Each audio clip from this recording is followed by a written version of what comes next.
Situação de ruptura social como essa que temos vivido com a pandemia de coronavírus são importantes para a sociologia porque elas nos ajudam a pensar sobre os erros que temos cometido ao longo dos anos. Eu estou me referindo mais especificamente às mudanças sofridas desde a década de 90 no mercado de trabalho. Vocês devem ter acompanhado recentemente a dificuldade que o governo federal teve para contatar 46 milhões de brasileiros para fazer a transferência de R$ 600 a que elas teriam direito em função da sua condição de vulnerabilidade social.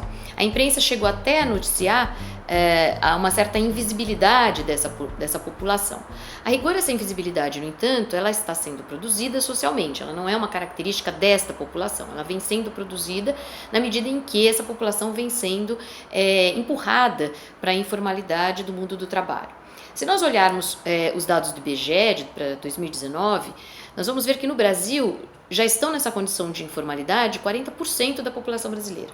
E se a gente for olhar os dados da Organização Internacional do Trabalho, isso, portanto, não é uma prerrogativa brasileira, ela diz respeito a uma transformação no mundo do trabalho que acontece no mundo todo, 60% da população está nessa condição de informalidade do trabalho. Agora, o que é mais interessante é que desses 60%, 52% são trabalhadores assalariados. Então, nós não estamos falando aqui de uma mudança no tipo do trabalho, nós simplesmente estamos falando de uma precarização do próprio trabalho assalariado.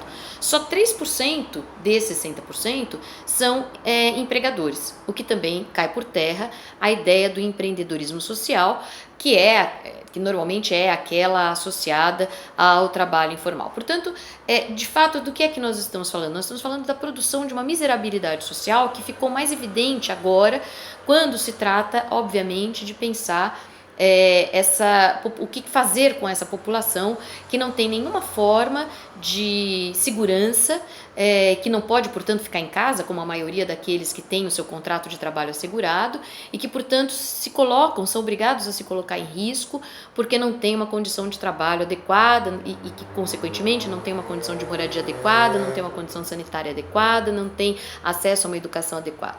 Então, acho que está no momento de nós revermos essas políticas de Estado, pensarmos de novo num Estado que tem por função a distribuição da riqueza, sobretudo porque essa população posta na informalidade, ela não deixou de produzir riqueza e, portanto, ela tem direito a se apropriar dela, né? Aliás, é aquela que produz riqueza e vem sendo expropriada em função exatamente desta ideologia de empreendedorismo social.